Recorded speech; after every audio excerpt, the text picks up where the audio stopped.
का गठन हुआ, लेकिन कोविड के कारण न तो रैलियां हो पाई न जनसंपर्क हो पाया, क्योंकि लॉकडाउन था। कोविड का प्रकोप 2 वेव के बाद अब नॉर्मलसी की ओर है। अब जिंदगी पटरी पे आ रही है, लोग निकलने लगे। तो अब रैलियां भी हो सकती हैं, जनसंपर्क भी हो सकता है, अपनी बात रखी जा सकती है। और पार्टी का विस्तार करने के लिए, अपने समर्थकों कार्यकर्ताओं से मिलने के लिए और जनसंपर्क करने के लिए अयोध्या जी से श्री गणेश हुआ है, शुरुआत हुई है श्री राम लला के आशीर्वाद से। रामलला से क्या मांगा? उनसे अब जो कुछ मिला है उन्हीं से मांगते रहते हैं। सबसे पहले तो सद्बुद्धि मांगते हैं, आशीर्वाद मांगते हैं और बस इसी में सब कुछ समाहित है। यूपी में कितनी सीटों चुनाव लड़ेंगे? यूपी में कितनी सीटों पे चुनाव लड़ेंगे? ये अभी तय नहीं है, लेकिन इतना अवश्य है कि जहां भी लड़ेंगे मजबूत स्थिति होगी वहीं लड़ेंगे। ऐसी सीटें कई चिन्हित की गई और जैसे जैसे जनसंपर्क और दौरा होगा इन सीटों की संख्या और बढ़ेगी। अब इसके अलावा एक प्रश्न हो जो आप संभवतः करेंगे, उसका हम पहले ही उत्तर दे दें कि अभी गठबंधन को लेकर के, असेंबली के तालमेल को लेकर के किसी भी दल से कोई वार्ता नहीं हुई है। जैसे ही ये वार्ता होगी, ये ऐसी चीज़ नहीं है कि गुप्त रहे और हम भी गुप्त नहीं रखना चाहेंगे इसको, आपको ज़रूर बताएंगे। ओवैसी प्रदेश में आ रहे हैं, क्या उनसे संभावना की जा सकती है? अगर वो बात करते हैं तो ओवैसी आ रहे हैं कि नहीं आ रहे हैं, क्या है, हम ये तो उनका कोई प्रवक्ता हो वही बता सकता है। नहीं, मान लीजिए आ रहे हैं तो क्या उनसे संभावना उनसे है? अगर वो बातचीत करते हैं आपसे? हमसे समझौते की बात जी। नहीं, हमसे ओवैसी का समझौता हो भी नहीं सकता, ना वो करेंगे ना हम। अच्छा, प्रदेश और देश में जो दोनों सरकारें भाजपा की, इनके बारे में क्या कहना चाहेंगे, योगी और मोदी के बारे में? देखिए, विपक्ष या दल के न होने के कारण भी ईमानदारी की समीक्षा की जा सकती है। विरोध करने के लिए विरोध में, हाँ, सुधार की गुंजाइश है, बिल्कुल है। किसानों की अपनी समस्याएं हैं, उन समस्याओं का निराकरण समय समय पर होता रहा है, लेकिन आज भी कई समस्याएं बिजली को लेकर के, पानी को लेकर के, खाद और क्रय केंद्र को लेकर के, क्योंकि ये विभाग हमने 2 मुख्यमंत्री जी के कार्यकाल में संभाला है। तो सुधार की गुंजाइश, लेकिन वो किसान जो आपको दिल्ली के आसपास धरना देते हुए दिख रहे हैं,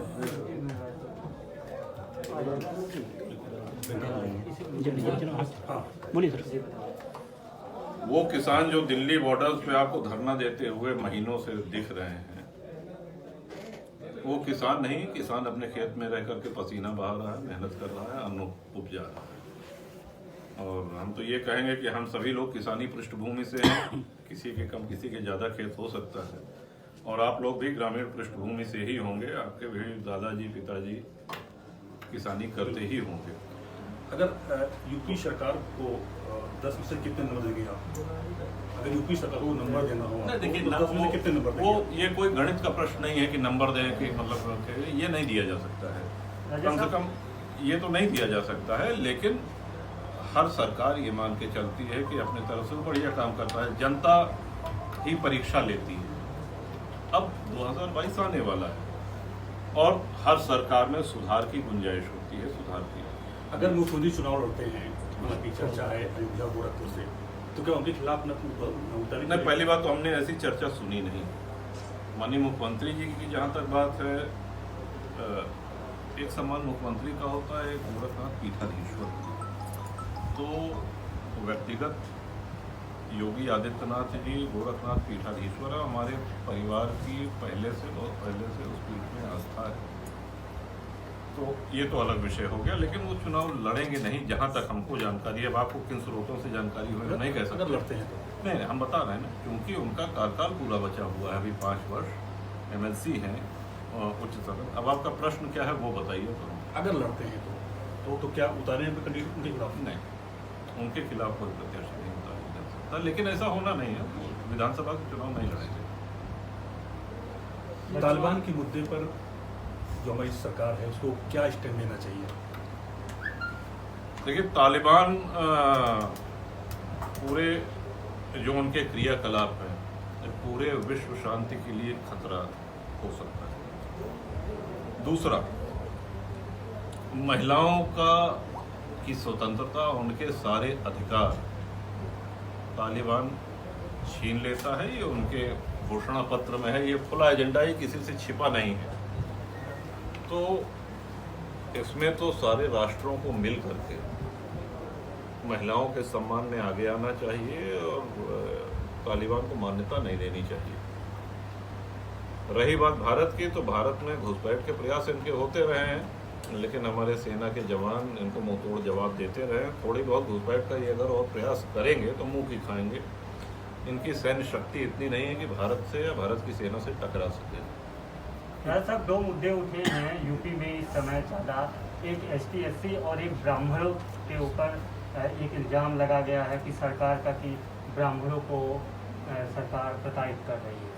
क्या कहेंगे इस पे आप? आपको क्या लगता है, किस नज़रिए से आप देखते हैं इसको? हमको ऐसे किसी इल्ज़ाम की कोई जानकारी नहीं है। अब आपको कहाँ से हुए, तो ऐसा कुछ नहीं। ST/SC एक्ट जो लग रहे हैं, बिल्कुल, SC/ST एक्ट एक संवेदनशील विषय इसलिए है कि कई बार ऐसा होता है कि नॉन SC/ST में, लेकिन इसमें सवर्ण ही नहीं है, इसमें पिछड़ी जातियाँ भी, उनके ऊपर ऐसे मुकदमे लगते हैं जो बाद में विवेचना के बाद पता चलता है कि साहब ये निर्दोष। हम लोगों का इतना कहना है, ठीक है, कानून ने SC/ST को अधिकार दिया, विशेषाधिकार दिया है, लेकिन किसी भी कानून का दुरुपयोग नहीं होना चाहिए।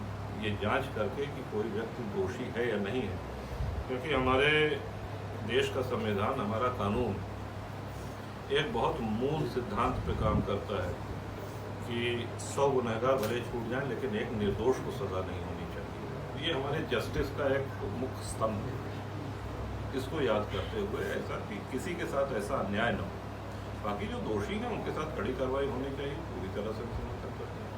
ठीक है, बहुत बहुत धन्यवाद सर।